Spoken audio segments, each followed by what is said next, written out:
Radio check. Okay. Radio check. All right. So this is the first ever edition of the podcast, our podcast. It's called The Racing Line. What? Who named that, bro? Is that the first time you're hearing about it? This is true. Okay. Well, it's called The Racing Line. For okay. now. Yeah. Also on Instagram, it's F1God69. So go check it out. But yeah, essentially, shall we dive into it then? Let's do it. Max Verstappen is the best, hands down. He's my I god. mean, right now, There's a poster up there. Okay. He's got a good above car, my bed. for sure. He's got a good car. He's got a great car. Might I remind you that his driver is. Well, he's got the skills too. Yeah. He's also in the best car on the grid, so. I mean, you do have a case to make because Checo, despite crashing out or fucking up in 90% of last year's races, still managed to secure a P2. I'm assuming part of that's down to the car. But also Max is consistently 10, 15, 20 seconds ahead of him each and every single time. So I feel like, I don't know, it might be the car, but I also feel like we're seeing a generational talent. Okay, but let's talk about how that's boring. It's not boring. Because you have first place secured, right? And then the only thing that there's sort of competition for is everything below first place. Okay, but let me run this by you. So all people have been asking for, okay, I'm so tired of hearing this, is that the entirety of last season, all people were like, you know what, if Max wasn't here in part of this race, if Max wasn't part of the season, we would have such a fun race. Well, you got that 2 weekends ago in Melbourne, okay? I woke up at some ungodly hour to turn on Formula One and I saw my favorite driver, along with yours, I might add. Yeah. We're both out of the race. So, ladies and gentlemen, you got what you wanted. You got the fact that Max Verstappen was out of the race. But that's not what we wanted. We didn't want to see him crash. And it still proceeded to be one of the most boring races that I have ever seen or didn't see because I went to sleep. Because it was a shit show.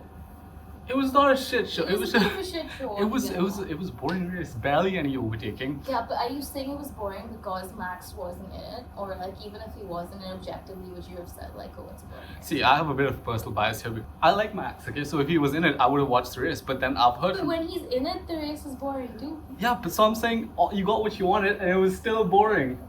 It just so happened that the one time that we got what we wanted, it was also a boring race. What do you want? Do you want Max out of the race? We want some better cars on the grid, man. Something with decent competition. We want Lewis and a Ferrari. This year's Ferrari is looking mighty competitive. This is true. So, for those of you who don't know, she's a Lewis Hamilton fan. This is true. But I would like to distinguish. She's one of the few non-toxic Lewis Hamilton fans. Thank you. And I'll give you props for that. that. What do we think about his move next year? Do we think that we're going to see some classic Max versus Lewis action all over again? I feel like for the first time in a long time, it's going to be hammer time. It's going to be hammer time. It's going to be fucking hammer time. I also feel like if Lewis connects with the car, right? Because I feel with Merc, the whole time he's been saying, I can't connect with the car. This is true. And I feel like as a driver, it's that's probably the most important thing, right? You can have a great car and not connect with it. He has a piece of metal and he's not connecting with it, right? The thing is, the Merc this year, the Merc last season was trash, right?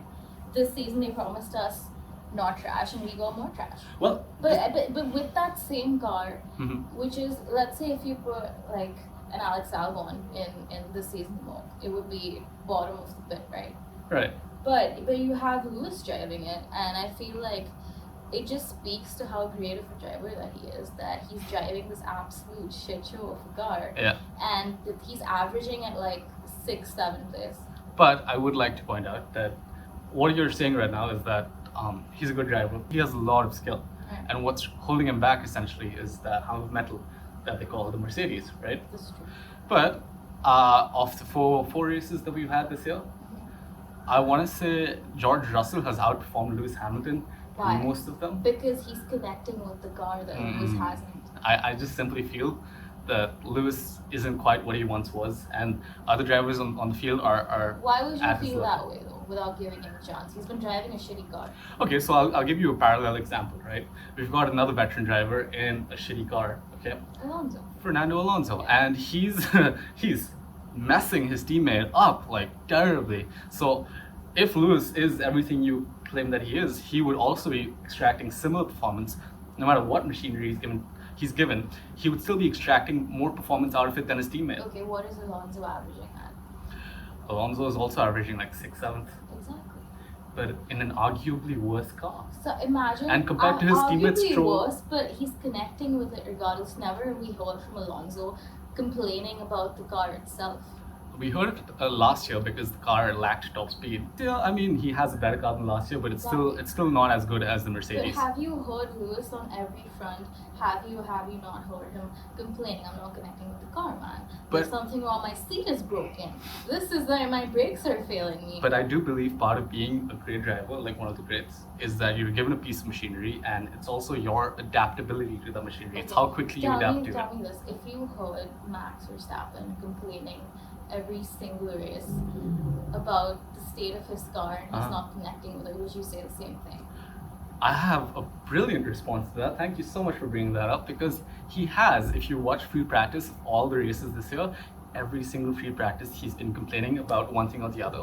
And each and every Small single time. complaints every driver But has, then man. each and every single time the car gets better and better and better because he provides feedback to GP. GP then provides So you feedback think to the Lewis engineers. is not providing this feedback to I anybody? think they're providing feedback, they're doing what he wants, and he still can't extract the performance. I disagree. I disagree. The fact that Toro has on multiple occasions said that we need to put Lewis in a better car, he deserves that 8th championship. The fact that Toro himself has said it so many times, if Lewis was trashing the car without reason, Toro would have no need to back him up on that because it comes down to him at the end of I'm the day. not talking about Lewis versus the rest of the grid. I'm talking right now purely about Lewis versus his own teammate. I Compare. think George Russell is a better driver than Lewis Hamilton. I'm saying George Russell's adapted quicker to the Mercedes car than Lewis has. He's able to connect with the car, right? And that's Car part of being a that's- great that's driver. trash, right? But it's part of being a good driver to connect with the To car. an extent, for sure. That's why I'm saying like he's averaging still at like 6th, 7th place, which somebody else in that same car would not be able to do. But Russell is also averaging 5th or 6th. Like whatever Lewis's position is, George is always This a is true position because higher. It's about connecting with the car, and Lewis hasn't, and George has. It's very simple. So George is doing something that Lewis hasn't or can't. Or maybe the fact, like, see, I feel like morale is also a huge thing. He knows that he wants and deserves that 8th, 10th championship, and I feel like he's so Don't go disillusioned Team by LH on Merc. me. He's so Don't go disillusioned Team by LH on me. Mercedes, the whole team, and the fact that they've failed him for so many seasons now, that genuinely, I believe, it's even like a morale thing, right? With Danny Rick, you can tell his morale is at an all-time fucking low, Right. And that affects you as a driver. Mhm. If you're performing well, if you have like that, like you can have all the fucking fans in the world, but if you're not like confident and happy in your own performance, you're never going to be happy or like secure at the end of the day, right? And if once, I feel like the second that morale drops and the second your faith in your team drops, you just stop giving as much of a shit because you know, as hard as I'll fight for my life in this car, it's never going to secure me that podium place that I know I deserve and I have the skill for. But I feel like that's played a huge part in the fact that like he like the last race, right, in Suzuka, there was one point where like he was behind Russell, and he goes and he's just like, shall I, like no one asked, this was unprovoked, and he's like, shall I Russell overtake me, and he lets him. That was sad. In what that universe does Lewis Hamilton ask that if he should let his teammate through when nobody told him to do that? That's the sign of a man who's lost all hope. Exactly. And I hate that. Personally, I hate that because as much as I love Max, I don't want to hate Lewis. I would like nothing more than to see like head-to-head battles like we saw in 2021. This is true. Yeah. And that's what Ferrari's gonna do. Yeah, I just hope you know that whatever happens, Yeah. the result's still gonna be what happened at the end of 2021 with Max on top. I think that's a shitty thing to say, and that makes you salty. And That makes me salty. that makes you salty, dude. Max why would fans you say aren't that? If salty. you were so secure in yourself, why would you say something like that? Give I'm- everybody a fair shot, right? I'm very secure in saying that. In fact, I'm making a promise right now that 2025 will be no different. We will still see. 2025 is going to be a good year for racing. It's going to be a competitive year, and it's going to be the point in like racing culture where that fun, that excitement, that competition that now you only see between like the two Ferrari drivers just purely between those two guys. I love You're those gonna guys. see it on the grid. Yeah, I love them too. And you're gonna see it with everybody because there'll be like actual competition. There'll be an actual like nail biting feeling of like, hey, who's it gonna be? Well, I hope so, but I also think that Max has everyone on the ropes right now, and Right now, will for be. sure it does. Maybe 2026. I don't know with the regulation changes and like the changes to the car. Maybe we'll see something. Maybe we'll see a few driver swaps here and that. But for now, I'm pretty secure in Max being my number one driver always. Have you seen like that reel of Doodle Wolf talking about Max and about how great he's doing this year? Gushing. It's like, what team principal wouldn't dance on their head to have Max on their team? Like a great man once said, I would have hugged the whole paddock. Toro would be hugging hard right now. Right. Let's talk about the most controversial, well, not controversial, but the hottest topic in Formula One right now, and that is the man without an appendix, the only man to have stopped Mad Max on 2 occasions, Carlitos freaking Sainz, What did you? Carlos Sainz. BDD. Did you know that Carlos Sainz's full name is longer than Charles's full name? No, it's not. Yeah, like No, Charles, it's not. I know Charles' full name. It's Charles Marc Hervé Percival Leclerc. And I'm not a fangirl, I promise you. Yes, It's just, you are. I just have Who are we kidding? just a little bit. But Carlos is even longer, something like Carlos Sainz Carrera, something blah, blah, blah, blah, blah, Sainz Junior or whatever. Yeah. Junior. Alright. But yeah. Anyway, so he's out of the seat next year. Your boy Lewis has taken his seat, and This is true. it might be one of the. It was one of the strangest decisions that I've seen coming from Ferrari. Actually, not that strange because they're prone to really, really bad strategy calls. And now they've sacked essentially their only strategizer. Yeah, they're smooth operators, so to speak. And this is the only man that's stopped Max in the last 20 plus races, right? This is true. And yeah, and what do? They give him the axe. So But has that fire that's been lit under his ass just motivated him to like take out like a big fucking fuck you to like every other driver on the grid and say, hey, like I might be out of a job right now, but I'm gonna fight for my life this season. and the thing is, he's doing it comfortably. Man had Exactly. man had a surgery. Man had an Exactly. organ removed from his body. Okay, and then he comes back in. All this talk about Ollie Behrman. Ollie Behrman's great, by the way, but like all this talk, like I made a bad strategy call. Okay, because when he came back in to into Formula One, I assumed his performance wasn't going to be up there. So I think everybody's doing that. Yeah. so I took him out of my fantasy Formula One team, or You rather didn't. I picked Charles over him. You know who didn't? You, this guy. This guy. But yeah, essentially I didn't pick Carlos, and he just slowly did. Well, I'm not going to show that, but you guys get what I mean. But yeah, but what a comeback! Glorious, like just like his hair. Okay, I also. Beautiful. So where do you think he's gonna have next year? So this is controversial, right? And everyone's saying, I feel like there's a huge lobby of people who are saying Carlos to like Merc next year. I don't think that's But gonna yeah, happen. I don't think so either, dude. Because like, let's look at this realistically. Merc is a sinking ship right now, right? Like, we sort of like we gave it a chance last season where we're like, okay, 24, they're gonna have their shit together. They're gonna Lewis, have their we know the car is shit. Please drive it. Exactly, dude. And now you have like their top driver who's leaving to go to Ferrari, right? Yep. And now, so why on earth would any Ferrari driver worth his salt, or any driver on the grid worth their salt, go to a team that a 7-time world champion, like a world champion, is choosing to leave? I Bro. mean, if Lewis Hamilton has lost faith in the team, there is no freaking way. Like Carlos, who is arguably like absolutely peaking in his career right now, and like performing probably the best he's ever performed so consistently, Yep. is gonna go to a team like Mercedes, who has done nothing but fail their drivers. Yeah, and plus, I mean, to add fuel to the fire, or rather to extinguish the Carlos Sainz to Mercedes fire, there is also the prospect of Kimi Antonelli.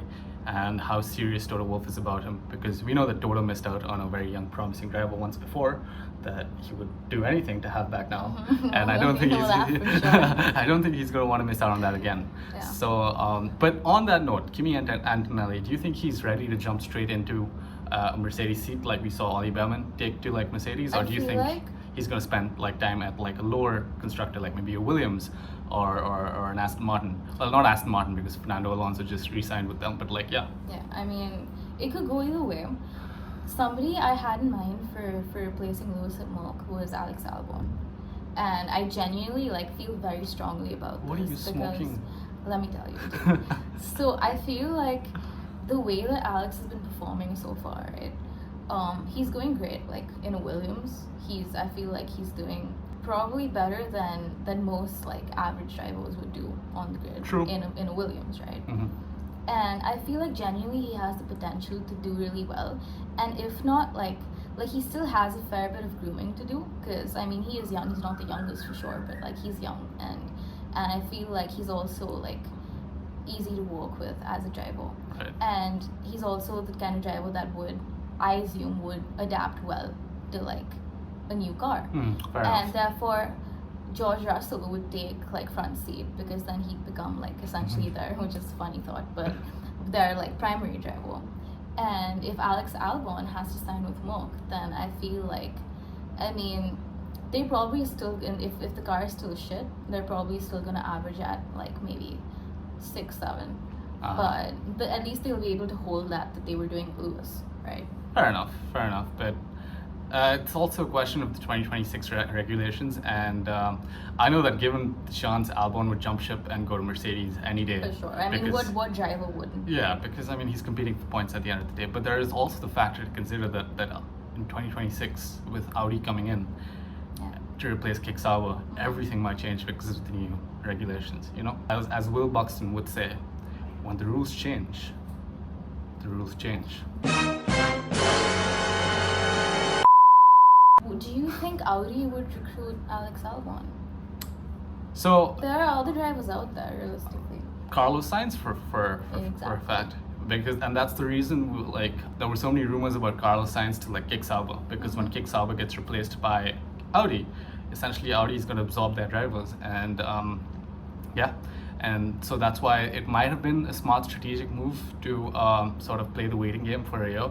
But then again, I don't think Carlos is gonna have. I don't think he has the patience of like getting into a car with little to no performance, right? This is with true. the hopes that in 2026, they're gonna like sort of pull a rabbit out of a hat and be like a really competitive constructor. Because right now is when he's literally peaking, right? Yeah. And he wants to make the most of that. And Yeah. like to come back and to finish like on podium.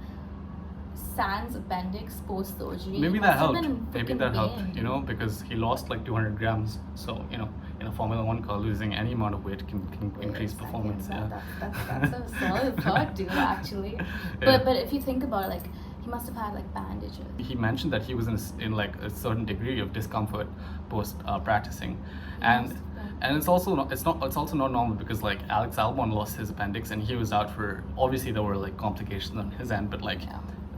He was nowhere near the same level as Carlos Sainz, and now Alex Albon's appendix has caused Carlos Sainz's appendix to fail, and now because of that failed appendix, we don't know where he's going to go next year.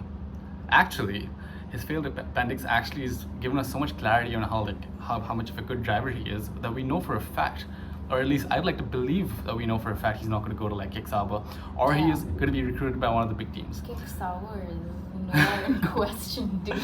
So let's see our options. Realistically, our options are, top 5, Aston Martin.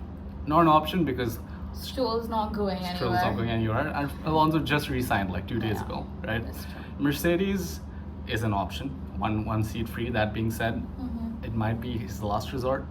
Now, third option, the most interesting one, Carlos Sainz to Red Bull. Because let's look at the other ones. Ferrari, obviously not an option, and McLaren have both their drivers locked down on long-term contracts, so that's an option. Checo's last ride? So that's the thing, right? That's what Red Bull have a decision to make, because why they like Checo essentially, calling a spade, is because he's not Max. They have a very consistent distinction between first and second, and it's like a 10-second distinction. So Checo is good enough in the car to beat the rest of the grid, but he doesn't pose a threat to Max. So there's no like team on team battling, right? And that makes things really easy. Now you throw someone like Carlos Sainz into the mix, and who knows what could happen? You could have a repeat of Lewis Hamilton and Nico Rosberg, or Max Verstappen and Danny Ricciardo, or Pierre Gasly, Esteban Ocon, take your pick. But so yeah, that's the only reason they might not consider getting Sainz. But if I had to choose, if I had to look at it objectively, in terms of just the best driver you could get right now, I feel like I would pick Sainz over Perez any day. He's got both age and performance on his side. Look, I'm not the biggest Checo fan, you know this. But objectively, I will say that I feel like there are certain qualities about Checo as a driver. Like, he's reliable, he's steady. Checo as a driver, like, he's there, he does his thing. And more often than not, he secures like podium place because he knows he's good, he knows the car is good. And I feel like that's that quality that you'll see these long-term drivers on the grid like Checo, Alonso, Hamilton have.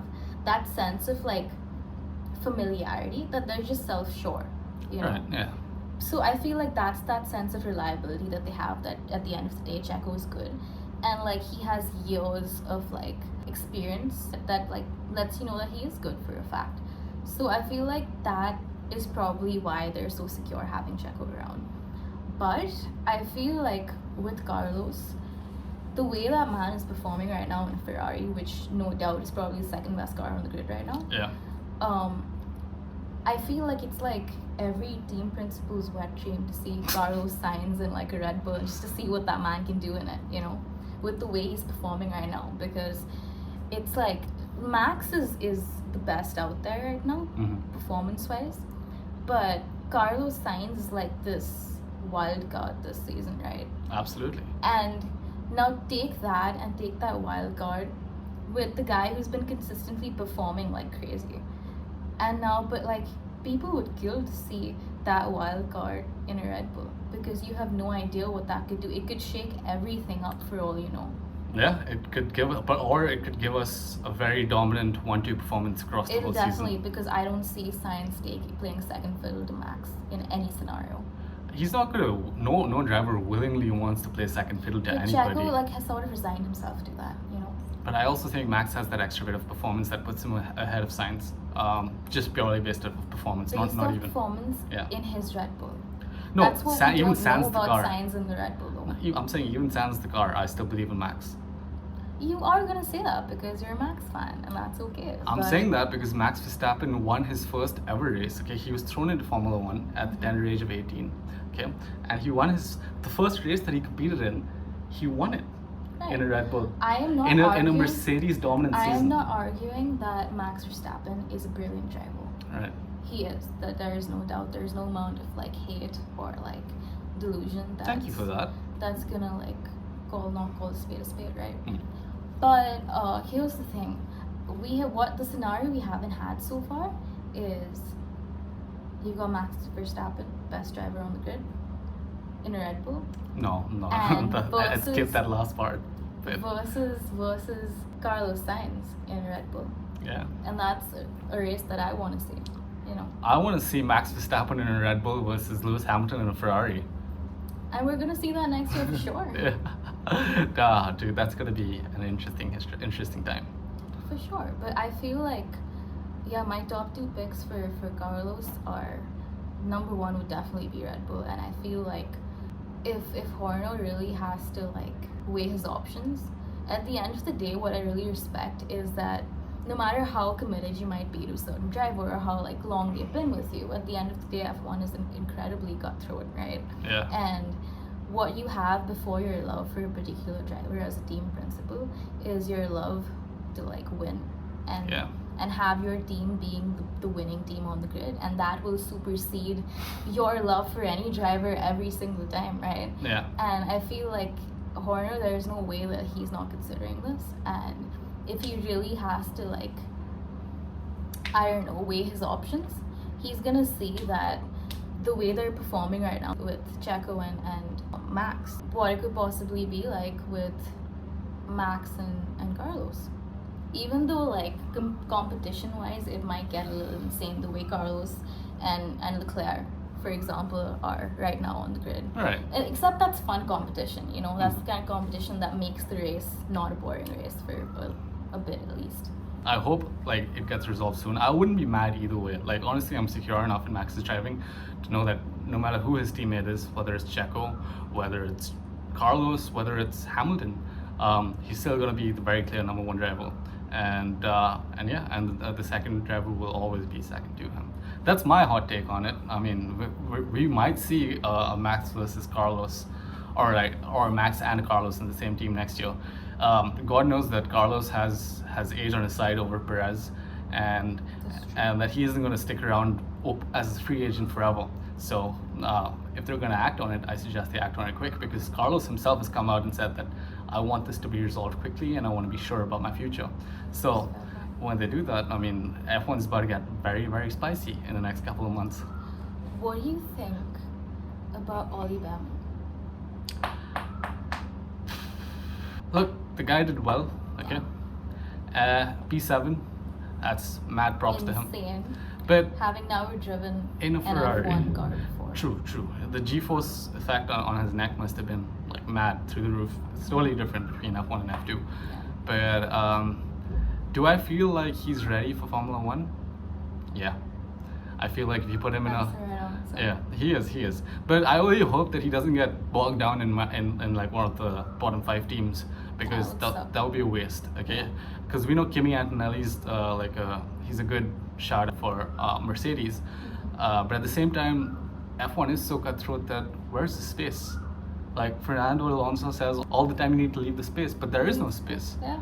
But there is no space, dude. Like, bottom 5 teams aside, okay, top 5, there's literally no space for an Ollie Behrman, right? And so where does he go? Does he go to RB? With Daniel Ricciardo's performance is not looking too great, but then again we have Liam Lawson, who's RB's reserve driver. I don't see Danny Rick in the race next year, unfortunately. Unless he seriously pulls up his socks. Yeah, like he pulls out some last minute like Hail Mary where he's just suddenly like, who is that? Yeah. Which realistically, I mean, I feel like because now morale is low also. And yeah, that also plays into like the driver's efforts. But it's not looking good for the Honey Badger. Badger. It's not looking good for that man. Yeah. He might have to play reserve again for a bit, this time maybe to like a younger Ollie Behrman perhaps. Yeah. So the only other options would be Haas with Kevin Magnussen and Nico Hülkenberg. In fact, that's what the rumors are right now, that Ollie Behrman could go to Haas. But then why would you go to a tractor? Okay, why would you race? Your tractor is the Alpine. Okay, yeah. I'm not even going to consider them, because no driver right now. Okay, I can't tell you how big of a bullet Oscar Piastri dodged last year when he put out that statement on Twitter saying, I understand that without my consent, Alpine F1 team have announced me as their driver. This is not in fact true, and I will not be racing for them. Bullet saved. And McLaren was attractive for the first half of that season, so it seemed for all it's worth that Oscar Piastri had made a big fat mistake.